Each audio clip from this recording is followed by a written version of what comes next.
वो बस एक एडिटर था जिसने किसी तरह एक राइजिंग स्टार को बर्बाद कर दिया था, लेकिन अब वो एक परफेक्ट सिस्टम वाला आइडल बन चुका था।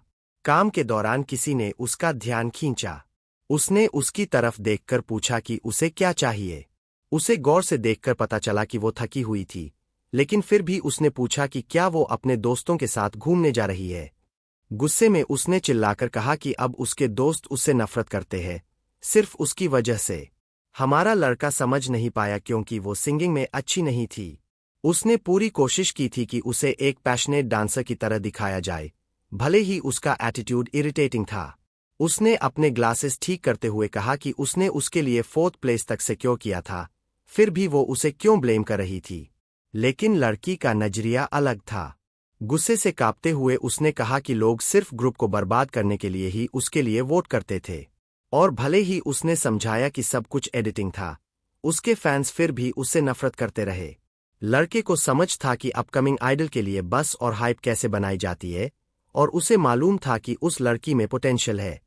इसलिए उसने उसे कुछ एडवाइस दी, लेकिन उसने ताने मारते हुए जवाब दिया। तब उसने याद दिलाया कि वो खुद डेब्यू करने के लिए बेताब थी। थोड़ा इरिटेट होकर उसने कहा कि लोग उसे उसका शुगर डैडी कह रहे हैं, और मजाक में कहा कि उसे रिलैक्स होना चाहिए, बैंक अकाउंट चेक करेगी तो मूड ठीक हो जाएगा। ये कहकर वो चला गया, सोचते हुए कि पैसे सब ठीक कर देते हैं। लड़की ने गाली दी और कसम खाई कि वो एक दिन उसे सबक सिखाएगी ताकि वो भी वही दर्द महसूस करे। उसने डरने का नाटक करते हुए सार्कास्टिकली जवाब दिया। उसे समझ आ गया कि लड़की बस गुस्सा निकालने और इंसल्ट करने आई थी, इसलिए उसने उसे इग्नोर कर दिया। उसी वक्त उसे 100 सिस्टम पॉइंट्स मिले। लगातार पॉइंट्स इकट्ठे करते हुए उसने अननोइंगली गेम सिस्टम एक्टिवेट करने की कंडीशन पूरी कर ली। अगले दिन सुबह कोई नींद में झूमते हुए ठंडा ड्रिंक लेता है। हमारे लड़के को देखकर वो ऑलमोस्ट चोकिंग करने लगता है। हमारा लड़का, जो अब बिल्कुल रेडियंट दिख रहा था, समझ नहीं पाया कि क्या हुआ। दूसरा आदमी कुछ समझाने के बजाय उसे बेवकूफी से घूरने लगा। फिर किम ने अपने रीसेंट प्रोजेक्ट पर काम की बात शुरू की, लेकिन उसका छोटा भाई सियो हाजिन समझ नहीं पाया। उसे लगा कि किम का एडिटिंग काम तो घर से होता है। तब किम ने बताया कि उसका रोल शूटिंग पर जाने का भी होता है। हाजिन को डर था कि अगला सवाल किम को गुस्सा दिला देगा, इसलिए उसने जल्दी टॉपिक बदल दिया और कहा कि किम, ऐसा लग रहा है जैसे उसने अपनी उम्र से 10 साल घटा लिए हों। उसे लगा शायद ये किसी प्रोजेक्ट की वजह से है। किम ने जवाब दिया और पीडी एडिटर के रोल को समझाने ही वाला था कि अचानक उसे दिल की धड़कन तेज महसूस हुई और कुछ गड़बड़ लगी। उसका भाई बोला, क्या उसे जॉब से निकाल दिया गया? लेकिन वो सिस्टम था जो बता रहा था कि उसका मिशन कंप्लीट हो गया है। अब वो पीडी एडिटर नहीं रहा, वो अब एक फेल्ड आइडल था। ये सुनकर किम ने सिस्टम पर पंच मारा और उसका भाई सोचने लगा कि वो पागल हो गया है। हाजिन को लगा कि ये सब उसकी 10 साल की ओवरवर्क की वजह से है, लेकिन किम चाहता कि काश ऐसा ही होता। अभी भी वो समझने की कोशिश कर रहा था कि क्या हो रहा है। सिस्टम ने उसे रियलिटी एक्सेप्ट करने को कहा। गुस्से में उसने टेबल पर हाथ मारा और पूछा कि आखिर वो आइडल बना ही क्यों है। उसका भाई हैरान रह गया। उसी वक्त उसे ब्रॉडकास्ट स्टेशन वाली लड़की याद आई और उसने सब जोड़ना शुरू किया। वो अब भी गुस्से में था, लेकिन उसका भाई उसे काम रहने की सलाह देता है। किम ने सब बताने का फैसला किया। उसने बताया कि उसे एक सिस्टम विंडो मिली थी जिसमें उसका नाम, एज और एजेंसी दिख रही थी, लेकिन सबसे डरावनी चीज थी कंडीशन। अगर वो गेम पूरा नहीं कर पाया तो परमानेंटली लॉग आउट हो जाएगा। उस वक्त वो आधा सोया था, इसलिए उसने ध्यान नहीं दिया, लेकिन बाद में साफ करते वक्त उसे लगा कि उसका फेस बदल गया है। जो हमेशा नींद की कमी में रहता था, उसके डार्क सर्कल्स गायब थे। ये सुनकर उसका भाई बोला कि इसी वजह से वो ड्रिंक में चोक हुआ था। उसने कहा कि यंग दिखना तो अच्छी बात है, लेकिन किम इस सब को हल्के में नहीं ले रहा था। उसने ऑनलाइन जाकर चेक किया कि कहीं और किसी के साथ ऐसा हुआ हो, लेकिन सब बेकार गया। अब वो एक अननोन एजेंसी का सिंगर बन चुका था। किम लगभग अपने बाल नोचने लगा। उसकी 10 साल की मेहनत की करियर खत्म हो चुकी थी। सिस्टम ने फिर कहा कि रियलिटी एक्सेप्ट करो, अब वो गेम का प्लेयर है। किम ने अपने फोन में वो गेम ढूंढने की कोशिश की, लेकिन वो गायब थी। सिस्टम ने बताया कि उसने एक फेल्ड आइडल के बॉडी को पोजेस कर लिया है। ये शायद किसी तरह की सजा थी। किम ने लंबी सांस ली। उसे राहत थी कि उसका भाई अब भी उसे याद करता है। लेकिन किसी गेम कैरेक्टर का बॉडी लेना मजेदार नहीं था, और उस लड़की का कर्ज सबको और रिडिकुलस बना रहा था। पहले वो एक प्रोफेशनल एडिटर था जो ट्रेनी आइडल्स को डेब्यू में मदद करता था। अब वो कर्ज होकर किसी गेम कैरेक्टर में फंस गया था। उसे पता था कि सोचने से कुछ नहीं बदलेगा, इसलिए उसने खुद को शांत करने की कोशिश की। सिस्टम ने उसकी कंफ्यूजन देखकर उसके लिए गेम गाइड तैयार की। उधर उसका भाई सोच रहा था कि वो किसे घूर रहा है। सिस्टम ने बताया कि अब कुछ ही लोग उसे याद रखेंगे। सीधी बात, वो एक पैरेलल डायमेंशन में फंस गया था। किम को समझ नहीं आ रहा था कि क्या वो सच में किसी पैरेलल वर्ल्ड में आइडल बन चुका है। लेकिन थैंकफुली सिस्टम ने बाहर निकलने का रास्ता बताया। उसे गेम पूरा करना होगा। असफलता का मतलब होगा परमानेंट डिसेबिलिटी। ये सुनकर उसका चेहरा गंभीर हो गया। फिर उसके अतीत की झलक दिखती है। काम के दौरान उसके जॉइंट्स में हमेशा दर्द रहता था। रिहैब के समय हालत और खराब थी। जब वो 21 साल का था, उसके माता पिता की सर्दियों में एक्सीडेंट में मौत हो गई थी। अब सिर्फ वो और उसका भाई बचे थे। उसे चोटें आई थीं, लेकिन असली दर्द था अपने रिलेटिव्स को इंश्योरेंस पैसे के लिए लड़ते देखना। उसे अपने भाई की जिम्मेदारी उठानी थी, और चोटों की वजह से मैनुअल काम मुमकिन नहीं था। इसलिए उसने पढ़ाई में मेहनत की।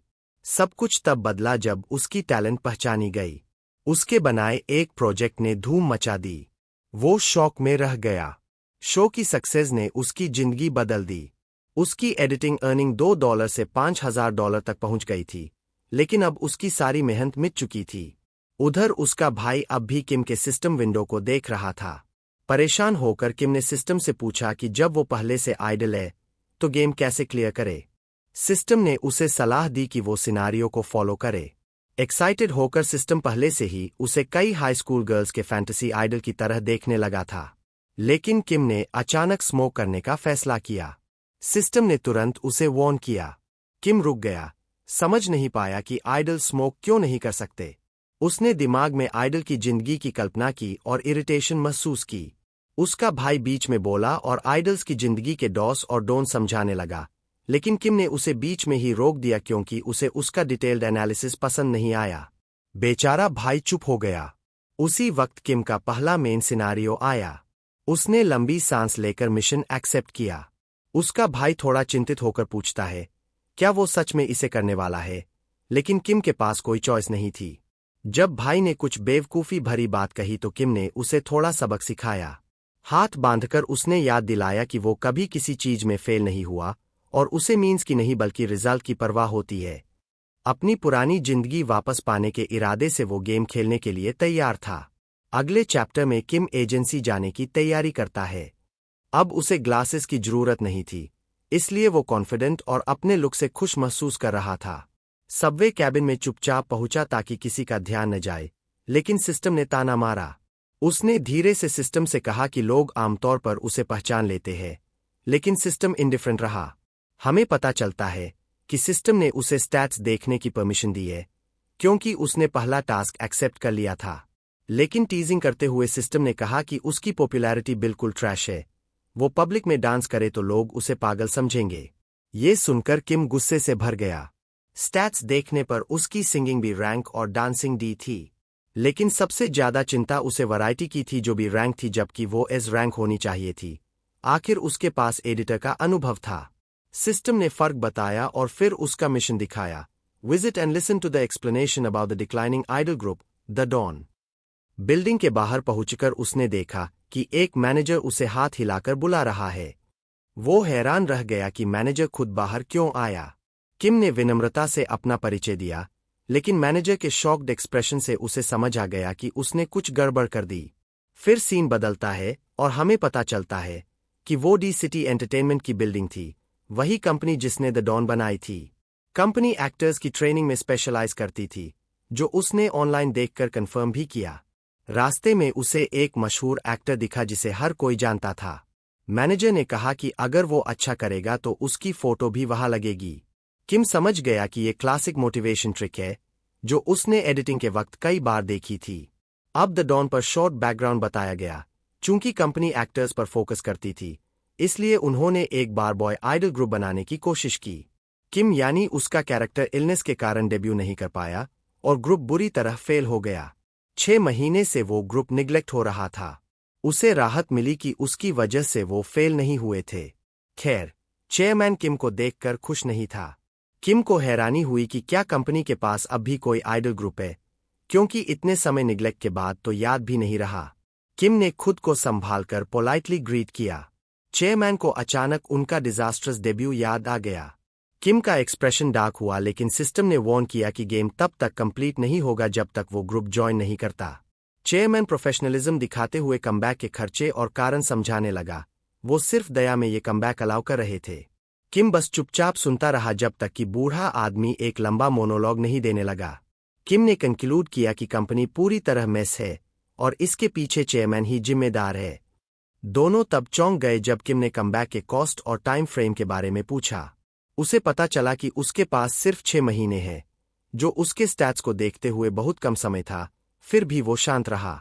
चेयरमैन से और कुछ पता न चलने पर उसने पोलाइटली एक्सक्यूज लेकर जाने का फैसला किया। चेयरमैन ने जाते जाते कहा कि वो पूरी कोशिश करे। तभी सिस्टम ने 3 ऑप्शंस दिखाए। 1. Try his best. 2. Ask for money. 3. Swear to succeed at all costs. Kim disbelief में स्क्रीन देखता रहा। सिस्टम ने चीकिली काउंटडाउन शुरू कर दिया। घबराकर किम ने तीसरा ऑप्शन चिल्लाकर कहा, लेकिन सिस्टम वैसे भी वही चुनने वाला था। किम नाराज होकर गालियां बड़बड़ाने लगा, जिन्हें ऑथर ने सेंसर कर दिया। सिस्टम ने उसे डेवलप करने के लिए एक साइड क्वेस्ट दी और मिशन पूरा करने पर रिवॉर्ड भी मिला। उसकी करिश्मा 5 पॉइंट्स बढ़ गई। अगला मिशन था visit the trash idol group. Practice hall जाने से पहले मैनेजर ने उसे वार्निंग दी कि ग्रुप स्ट्रेस के कारण अजीब व्यवहार करता है। किम को नहीं पता था कि उसे क्या एक्सपेक्ट करना चाहिए, क्योंकि ये पहली मुलाकात थी। दरवाजा खुलते ही किम ने सीरियस एक्सप्रेशन ले लिया। मैनेजर ने जल्दी से सबको उसकी सिचुएशन समझाई ताकि कोई गलतफहमी न रहे। सिस्टम ने मेंबर्स की पहचान बताई। Seong Hyeon, leader, main dancer, group के टूटने को लेकर बहुत सेंसिटिव। जाइवीन, सिंगर, अननोन स्पेशल ट्रेट। यंग दाजुइन, सब डांसर, यंग गेस्ट, बहुत पोलाइट। और ली चाय, red hair trouble maker rapper, twisted personality वाला। मैनेजर पॉजिटिव एनर्जी फैलाने की कोशिश करता है, लेकिन किम बिना सिस्टम के भी महसूस कर लेता है कि उनके अंदर हॉस्टिलिटी है। फिर भी किम नोट करता है कि ग्रुप का बैलेंस बुरा नहीं है। टूटने के कगार पर होते हुए भी उनके अंदर वो चमक है जो आइडल्स में होती है। अब किम ने अगली बात पर ध्यान केंद्रित किया। उसने सख्ती से कहा कि वो अपनी कमबैक सॉन्ग परफॉर्म करें, लेकिन अगले ही पल किम की सारी एनर्जी ड्रेन हो गई। उसी वक्त जून ने उसे देखा और पूछा कि वो ठीक है या नहीं। किम को ये सवाल मजाकिया लगा। उसने कहा, क्या 3 साल के बच्चों का सॉन्ग गाना कमबैक कहलाता है? अब वो लिटरली टूटने वाला था। इतनी खराब परफॉर्मेंस तो एडिटिंग भी नहीं बचा सकती। जाइवीन खुश होकर बोला कि ये सब कंपनी और उनके पिछले फेल डेब्यू की वजह से है, लेकिन अच्छी बात यह है कि ग्रुप डिसबैंड नहीं हुआ और वो उम्मीद करता है कि अब अच्छे यादें बनाएंगे। किम खुद को याद दिलाता है कि वो ये सब अपने भाई के लिए कर रहा है ताकि खाना टेबल पर रख सके।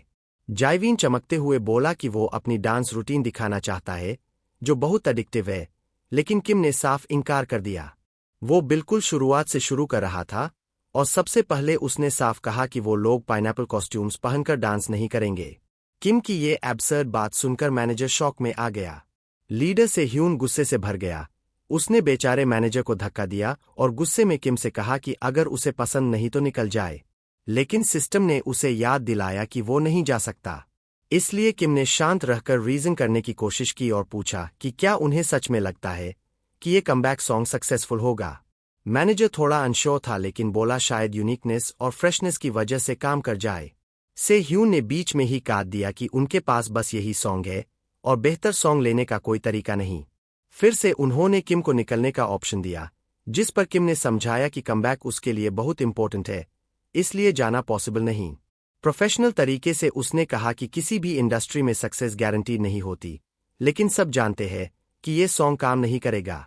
उसने अपने एडिटर डेज याद किए जब ट्रेनीज इस हर्ष ट्रूथ पर रो पड़ते थे, मेहनत बेकार काम को जस्टिफाई नहीं कर सकती, इसलिए बेस्ट तरीका यही है कि इफेक्टिव मेथड पर ध्यान दिया जाए। लेकिन जाइवीन उसकी बात से सहमत नहीं था। उसने कहा कि ऐसे केयरलेस वर्ड से कोई फायदा नहीं होगा। अब किम को साफ समझ आ गया कि ये लोग सिर्फ दिखने में अच्छे हैं, दिमाग से नहीं। उसने इनिशिएटिव लेते हुए कहा कि उन्हें ऐसे नहीं जीना चाहिए। हैरानी की बात यह कि यंगेस्ट मेंबर यंग दाजुइन उससे सहमत हुआ। उसने कहा कि उन्हें बेहतर सॉन्ग चाहिए। किम ने बोल्डली ऐलान किया कि वो 3 दिनों में ब्लू टाइगर से नया सॉन्ग लाएगा। सबके चेहरे पर डिसबिलीफ था। से ह्यून इंडिफरेंट रहा और बोला कि किम में इतनी एबिलिटी नहीं है। लेकिन ली चाय हंसते हुए बोला कि ब्लू टाइगर से सॉन्ग मिलना तो लॉटरी जीतने जैसा है। उसे ये प्लान पसंद आया। किम ने कॉम्प्लीमेंट इग्नोर किया और बस इतना कहा कि वो 3 दिन में वापस आएगा। ली मस्ती में बोला कि टाइमिंग परफेक्ट है और चला गया। जाइवी ने भी कहा कि उसे फाइनल्स की तैयारी करनी है, जिस पर मैनेजर को शौक लगा कि वो अब भी कॉलेज में है। लीडर चुपचाप सोच में डूबा रहा। अगले सुबह किम उठा और शीशे में खुद को देखकर सोचने लगा कि अब अगला कदम क्या होगा। तभी उसका भाई उसे देखकर हैरान हुआ कि वो इतनी जल्दी उठ गया है। किम बुदबुदाया कि ये कोई सपना नहीं था। वो तुरंत बाहर जाने लगा और सिस्टम ने टीज किया कि उसका भाई भी उसके जैसा ही सोचता है। किम ने कहा कि ये तो ऑब्वियस है, आखिर उसने ही तो उसे पाला था। सिस्टम ने सरप्राइजिंगली उसकी तारीफ की। फिर सीन बदलता है। एक हाईराइज बिल्डिंग दिखती है जहां टेबल पर मेल के ढेर लगे हैं। एक ब्लॉन्ड औरत, ब्लू टाइगर, सोच में डूबी है। फ्रस्ट्रेटेड है क्योंकि उसे सही कोरस नहीं मिल रहा और डेडलाइन भी करीब है। तभी किम वहां पहुंचता है, लेकिन उसकी सेक्रेटरी उसे रोकती है। पूछती है कौन है, अपॉइंटमेंट है या नहीं। सेक्रेटरी प्रोसीजर समझाने ही वाली थी कि ब्लू टाइगर इरिटेट होकर चिल्ला पड़ी कि किम को बाहर निकाल दो, उसे काम के वक्त साइलेंस चाहिए। वो अपनी सेक्रेटरी को भी डांट देती है। किम काम रहता है और कहता है कि उसका काम ठीक नहीं चल रहा। फिर वो उसे एक बॉटल देता है और कहता है कि ऐसे समय में ब्रेक लेना सबसे अच्छा ऑप्शन होता है। उसकी एटीट्यूड तुरंत बदल जाती है और वो किम की बात सुनने को तैयार हो जाती है। सिस्टम बताता है कि उसकी टेम्पर बहुत एक्सट्रीम है, लेकिन किम पहले से उसे पहचानता था। उसने पहले भी उसके साथ प्रोजेक्ट किया था। वो अपनी सेक्रेटरी को डिसमिस कर देती है और किम से डील की बात करती है। सिस्टम क्यूरियस होता है कि किम का प्लान क्या है, लेकिन किम हंसते हुए कहता है, बस देखो कैसे पकाता हूं। फिर वो खुद को इंट्रोड्यूस करता है, होए from B city entertainment. Blue Tiger मुस्कुराकर कहती है कि उसने इस एजेंसी का नाम कभी नहीं सुना। वो चौंक जाती है कि कोई एजेंसी बच्चों को काम करवाने भेज रही है। तभी किम कहता है कि चलो ड्रिंक करते हैं। वो गुस्से में कहती है कि अपनी टोन संभालो, लेकिन किम समझता है कि वो उसके सॉन्ग का टाइटल बोल रही है। उसका चेहरा सफेद पड़ जाता है जब किम और भी सॉन्ग टाइटल्स गिनाने लगता है। वो उसे चार्ट दिखाता है और बताता है कि ये सारे सॉन्ग्स चार्ट मैनिपुलेशन से टॉप हिट्स बने थे। पता नहीं किम का असली मकसद क्या है, लेकिन देखने में मजा आ रहा है। ह्यानु, ब्लू टाइगर, प्रिटेंड करती है कि उसे कुछ नहीं पता, जबकि सच में आर्टिस्ट उसकी सॉन्ग्स के लिए लाइन लगाए बैठे हैं। किम मुस्कुराता है, बेट काम कर गया। ऐसे लोगों का शॉर्ट टेम्पर और शार्प टंग उनकी प्राइड का हिस्सा होता है और लोग इसे उनकी आर्टिस्टिक पैशन समझकर माफ कर देते हैं। किम जानता है कि उसे बस उसकी प्राइड तोड़नी है। अब सारी स्थिति समझकर उसके होठों पर हल्की मुस्कान आती है। जितनी ज्यादा वो हिचकिचाएगी, उतना आसान होगा उसे गिराना। अगले पल ब्लू टाइगर को जैसे बिजली लगती है। वो गुस्से में कांपती है, लेकिन किम उसकी एक्सप्रेशन की परवाह किए बिना उसकी म्यूजिक की तारीफ करता है और चीकिली कहता है कि ये उसकी यूजुअल स्टाइल से अलग है। वो तुरंत टैबलेट उठाकर तोड़ देती है, लेकिन किम अपना फोन दिखाकर कहता है कि फाइल सिर्फ टैबलेट में नहीं थी। ये सुनकर उसका गुस्सा और भड़क जाता है। किम मॉकिंगली कहता है कि ओरिजिनल ट्रैक्स तो बहुत अच्छे हैं, मुझे पूरा भरोसा है कि कंपोजर ने प्लेजरिज्म नहीं किया होगा। ब्लू टाइगर आखिर मान लेती है कि उसने लिरिक्स खरीदे थे। किम रुकता नहीं, वो बताता है कि जबकि सॉन्ग उसके नाम पर है, लेकिन ये प्लेजरिज्म स्कैंडल का परफेक्ट सेटअप है। वो लगातार उसे एक्सपोज करने की धमकी देकर एज पर ले जाता है। वो समझाता है कि अगर ये लीक हुआ तो उसकी इमेज ही नहीं, उसका लीगल फंडिंग और स्टूडियो लोन सब खतरे में पड़ जाएगा। पसीने से तरबतर वो पूछती है कि किम आखिर चाहता क्या है। किम मुस्कुराकर कहता है, सोचो, जब कोई आइडल खुद कंपोजर से मिलने आए तो क्या होता है। सोचने के बाद वो कहती है कि डिटेल्स और कॉन्ट्रैक्ट मेल से भेज दो। किम कामली बताता है कि ऐसा नहीं होगा, अब वो ही किम को काम और डिटेल्स भेजेगी। ये सुनकर वो गुस्से से कांप उठती है, लेकिन किम ने उसे एक सॉलिड रीजन देकर मानने पर मजबूर कर दिया। सिस्टम थोड़ा क्लूलेस होकर पूछता है कि क्या किसी का लिखा सॉन्ग खरीदना प्लेजरिज्म कहलाता है। किम समझाता है कि वो वाकई जीनियस कंपोजर है, लेकिन अगर सबको पता चला कि वो लिरिक्स खरीदती है तो उसकी प्राइड टूट जाएगी।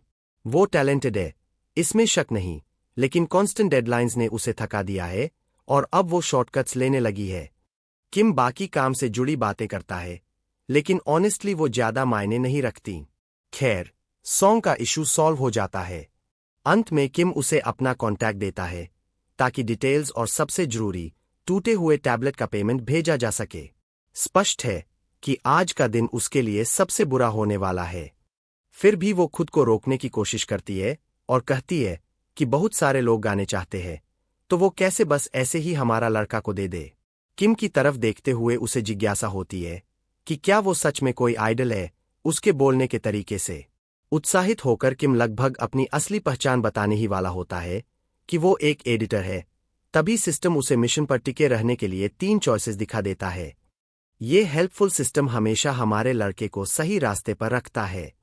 उधर ब्लू टाइगर भी क्यूरियस है, क्योंकि किम पहले प्यार की बात कर रहा था और अचानक रुक गया।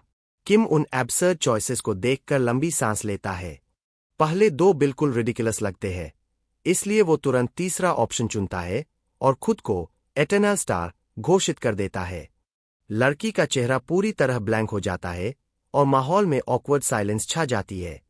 किम वहीं जड़ होकर खड़ा रह जाता है जब वो उसे इडियट कहती है, जिससे उसे अपनी लाइफ चॉइसेस पर पछतावा होने लगता है।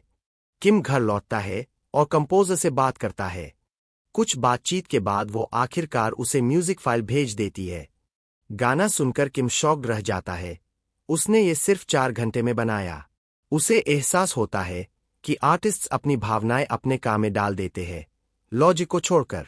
फिर भी वो सोचता है, अगर वो इतनी टैलेंटेड है तो उसने चार्ट मैनिपुलेशन और प्लेजरिज्म क्यों किया।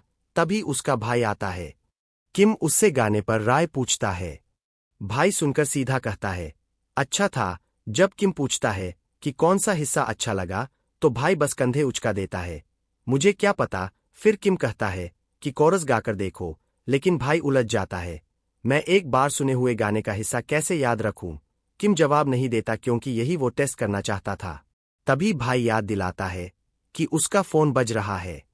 किम कॉल उठाता है तो कंपोजर गुस्से में है कि उसने अब तक कोई रिएक्शन नहीं दिया। वो थोड़ी डिसअपॉइंटेड होती है क्योंकि उसे हाई एक्सपेक्टेशंस थीं। अंदर से किम जानता है कि गाना बेहतरीन है, बस उसे और इम्पैक्टफुल बनाना होगा। दोनों की प्लेफुल बातचीत चलती रहती है और वो बताती है कि उसने असल में सिर्फ 45 मिनट में गाना बनाया था, 30 मिनट तो बस इंस्पिरेशन लेने में गए, जिसमें किम को इंसल्ट करना भी शामिल था। वो मजाक में कहती है कि क्या उसने उसके ऊपर सर्वेलेंस लगा रखी है। किम जवाब देता है कि वो उसे ढूंढने और उसकी स्किल टेस्ट करने आया था, अब उसे कुछ और नहीं कहना। घबराकर वो उसे रुकने की विनती करती है। भाई सच में मजे ले रहा है उसे चिढ़ाने में। कॉल खत्म होने के बाद किम टीवी पर अपना अगला टारगेट देखता है। वो पूछता है, क्या ये बंदा फेमस है? भाई जवाब देता है, हाँ। किम और सिस्टम खाना खाते हुए अपनी अगली चाल पर सोचते हैं। ब्लू टाइगर से मिलने से पहले उसने स्कैंडल्स पर रिसर्च की थी और वहीं उसे चार्ट मैनिपुलेशन का पता चला। उसी दौरान उसे जूइंग के बारे में भी पता चला, उसका अगला टारगेट। अब सब कुछ कनेक्ट हो रहा है और किम उससे मिलने के लिए उत्सुक है।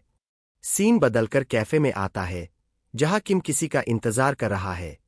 तभी उसे ब्लू टाइगर से मैसेज आता है। वो उसे स्मग होकर एक और गाना भेजती है और जब किम कोई रिस्पॉन्स नहीं देता तो वो पूरी तरह रैंट करने लगती है। पास ही कुछ लड़कियां किम को नोटिस करती है, बात करती है कि वो अच्छा दिखता है, लेकिन शायद फेमस नहीं, शायद कोई ट्रेनी होगा। किम सिस्टम की मदद से सब सुन लेता है क्योंकि उसने क्वेस्ट पूरा करने के बाद एक्स्ट्रा करिश्मा हासिल किया था, लेकिन उनकी आइडल वाली बातों से वो थोड़ा ऑकवर्ड महसूस करता है। तभी असली आइडल जू वूइंग वहां आता है, वही इंसान जिसे किम ने अपना अगला टारगेट बनाया है। लड़कियां उसे देखकर शौक में जम जाती है। किम इसे मौका समझकर निकल जाता है, जबकि लड़कियां अभी भी स्टन्ड है। जू वूइंग एक सुपर पॉपुलर आइडल है जिसके 40 मिलियन फॉलोअर्स है और अपने ग्रुप ब्लैक बॉयज का सेंटर है। लेकिन किम को देखकर वो थोड़ा अननॉयड लगता है। लड़कियां पब्लिक जगह होने के कारण उत्साहित है। किम सुझाव देता है कि वो जू वुइंग के घर जाकर बात करें, जिससे वो हैरान रह जाता है। इस बीच एक ब्लॉन्ड हेयर लड़की अपनी दोस्त से कहती है कि मोमेंट कैप्चर करो। उसने अपने पेरेंट्स से झूठ बोला सिर्फ अपने आइडल को देखने के लिए, अब बिना प्रूफ नहीं जा सकती। जू वुइंग पोलाइटली उनसे फोटो डिलीट करने को कहता है, लेकिन किम बोल्ड होकर कहता है कि वो पुलिस को बुलाएगा। डरकर लड़कियां कसम खाती है कि फोटो डिलीट कर देंगी। किम नोट करता है कि ये लड़कियां तो मासूम है, कुछ फैंस तो स्टॉकर से भी बदतर होते हैं। मगर जू वुइंग को कोई सिंपैथी नहीं है, उसे स्टॉकर्स डिस्गस्टिंग लगते हैं। सीन बदलता है जू वुइंग के घर पर। किम वहां पहुंचकर उसके टेस्ट की तारीफ करता है। अगले ही पल वुइंग सीधे पूछता है कि किम क्या चाहता है। किम मुस्कुराकर वुइंग की डेटिंग रूमर्स की बात छेड़ देता है। वुइंग हैरान रह जाता है, किम को इतनी डिटेल जानकारी कैसे है, जैसे कोई एल्बम हो। वुइंग जब ब्लेम उस लड़की पर डालने लगता है, किम उसे ट्रैश कहता है और सोचता है कि ऐसी औरतें इसमें इंटरेस्टेड क्यों है। वुइंग हताश होकर पूछता है, उसकी कीमत क्या है? किम गुस्से में है। हाँ, उसे रेंट के लिए पैसे चाहिए, लेकिन ये सोच कि वो उसकी चुप्पी खरीद सकता है, बेहद इरिटेटिंग है। वुइंग कुछ बोलने ही वाला होता है कि किम उसे अचानक चुप करा देता है और कहता है कि वो खुद भी एक आइडल है, उसे उसके पैसे नहीं चाहिए। अब वुइंग और भी क्यूरियस हो जाता है, समझ नहीं पाता कि किम चाहता क्या है। तभी शॉकिंगली किम कहता है कि उसे वही चाहिए, असल में उसके फॉलोअर्स, ताकि वो अपनी फेम बना सके। उधर एक रैंडम ओटकू सोशल मीडिया स्क्रॉल कर रहा होता है। जब वो फ्रीज हो जाता है, जू वुइंग ने आखिर पोस्ट किया और उसमें फोटो है हमारे किम की। पोस्ट पहले से ही ट्रेंड कर रही है। अगले दिन एजेंसी में किम प्रैक्टिस हॉल देखकर हैरान है। 2 दिन में ही सब इतना रनडाउन लग रहा है। तभी यंगेस्ट मेंबर भागकर आता है, परेशान होकर पूछता है कि किम ने कॉल्स का जवाब क्यों नहीं दिया। किम बहाना ढूंढने की कोशिश करता है और कहता है वो तो सिर्फ 2 दिन के लिए गया था। ली बताता है कि वो 2 दिन उनके लिए नर्क जैसे थे और वो डिसबैंड होने के कगार पर थे। लेकिन फिर भी उन्होंने हार नहीं मानी, जिससे किम सोच में पड़ जाता है, क्यों? ली सोचता है कि किम गाना नहीं ला पाया होगा, लेकिन किम का काम रिएक्शन देखकर उसे शक होता है कि शायद वो सच में गाना ले आया। किम जानता है कि उन्हें यकीन नहीं है, इसलिए वो कुछ नहीं कहता। पूरी टीम इकट्ठी होती है और किम माफी मांगता है कि वो कॉल नहीं कर पाया। ज्विन उसके कंधे पर हाथ रखकर पूछता है कि ह्यून सू के साथ सब ठीक रहा ना। लेकिन किम के चेहरे की अचानक बदलती एक्सप्रेशन देखकर उसे शक होता है। तभी पूरा ग्रुप तबका पड़ जाता है जब किम अपना टैबलेट दिखाकर बताता है क्या हुआ था। फ्लैशबैक में दिखता है कि कंपोजर ने नया गाना भेजा था और पूरी नार्सिसिस्ट मोड में कह रही थी कि वो पूरी जान लगा देगी ताकि वो लोग टॉप पर पहुंचें। किम सोचता है क्या यही एटीट्यूड उसकी डाउनफॉल का कारण बनेगा या यही किसी जीनियस की निशानी है। वर्तमान में ग्रुप अब भी गाने पर टिका हुआ है। किम फोन निकालकर बताता है कि उसने गाना हासिल कर लिया है। जैसे ही म्यूजिक बजता है, सब लोग पूरी तरह मंत्रमुग्ध हो जाते हैं, जैसा किम ने सोचा था। वो सोच भी नहीं सकते थे कि टाइगर ने किम के साथ काम किया होगा। तभी किम उन्हें याद दिलाता है कि उसने वादा किया था कि वो गाना लेकर आएगा। ये सुनकर सब राहत की सांस लेते हैं। ली सबसे पहले कहता है कि गाना अमेजिंग है। सबसे छोटा सदस्य रोने लगता है, म्यूजिक से क्लियरली प्रभावित होकर, लेकिन जब सब चिढ़ाते हैं तो तुरंत डिनाई कर देता है। ये देखकर किम समझ जाता है 6 महीने से वो सिर्फ उस रिडिकुलस पाइनएप्पल सॉन्ग पर प्रैक्टिस कर रहे थे।